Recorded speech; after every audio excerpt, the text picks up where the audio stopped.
Musk மெலனில் சர்பத் அப்படி இல்லைன்னா ஷேக்குன்னு கூட சொல்லலாம். ரொம்பவே சூப்பராக இருக்கும். இந்த மாதிரி பண்ணனா இஃப்தார் டைமில் இந்த மாதிரி டெய்லியும் ஒவ்வொரு ட்ரிங்க் பண்ணி சாப்பிட்டிங்கன்னா உடம்புக்கு ரொம்பவே நல்லதுங்க. நல்லா பாடி வந்து நல்ல சில்லாக இருக்கும்.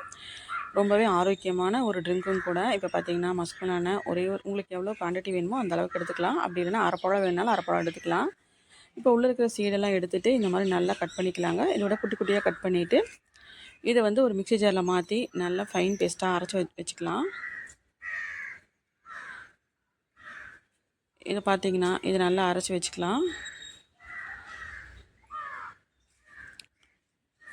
பார்த்தீங்கன்னா இந்த மாதிரி தான் இருக்கும். இப்போ பார்த்தீங்கன்னா நான் வந்து ஒரு ஸ்டவ்வில் ஒரு பாத்திரத்தில் 1/2 லிட்டர் பாலை ஊற்றி வச்சுருக்குறேங்க. இந்த மாதிரி ஒரு விஸ்க் எடுத்துக்கலாம். இப்போ பார்த்தீங்கன்னா 2 டீஸ்பூனுக்கு கஸ்டர்ட் பவுடர் வந்து கொஞ்சமாக வந்து பாலில் சேர்த்தி கட்டி இல்லாமல் கரைச்சி நம்ம இதை வந்து கட்டி இல்லாமல் கரைச்சிக்கலாம்.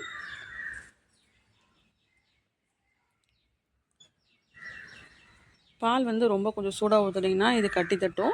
அதனால் கொஞ்சம் சில்லாக இருக்கிற பாலை ஊற்றுனீங்கன்னா தான் கட்டி இல்லாமல் வரும். இப்போ பார்த்தீங்கன்னா இந்த பால் நல்லா காஞ்சிருச்சு. இப்போ வந்து இந்த பால் கூட கஸ்டர்ட் பவுடரை ஊற்றிக்கலாங்க. ஊற்றிட்டு உடனே இது வந்து கெட்டியாயிரும். கை விடாமல் இதை கலரிகிட்டே இருக்கணும். பார்த்தீங்கன்னா ஊற்றின உடனே இது வந்து கொஞ்சம் கெட்டியாயிரும். இதுக்கு கூடவே நான் 4 டீஸ்பூனுக்கு சர்க்கரை போட்டிருக்கிறேன். உங்களுக்கு எவ்வளோ தேவையோ அந்த அளவுக்கு போட்டுக்கலாம். நாங்கள் வந்து ஸ்வீட் வந்து கொஞ்சம் கம்மியாக தான் சேர்த்துக்குவோம்.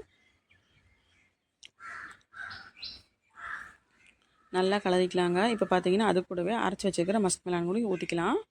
ஊற்றிட்டு ஒரு 5 நிமிஷத்துக்கு இதையும் நல்லா கலரி கொடுத்துடலாம்.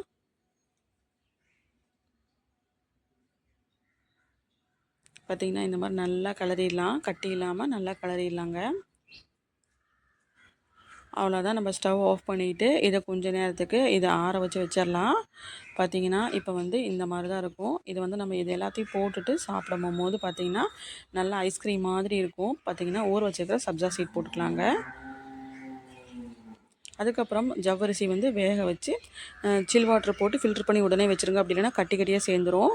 இப்போ பார்த்திங்கன்னா அது கூட ஐஸ் க்யூப்ஸ் போட்டுக்கலாம். கொஞ்சம் நிறையா போட்டிங்கனாலே ரொம்ப நல்லாயிருக்கும். பாதாம் பிசின் நமக்கு எவ்வளோ தேவையோ அந்தளவுக்கு போட்டுக்கலாம். நோம்பு டைமில் பாதாம் பிசின் இந்த மாதிரி வந்து சப்ஜா சீட்லாம் சேர்த்துக்கிறது பாடி வந்து அப்படியே சில் பண்ணும். ரொம்பவே நல்லது. பாதாம் பிசின் வந்து ரொம்பவே உடம்புக்கு ரொம்பவே நல்லது.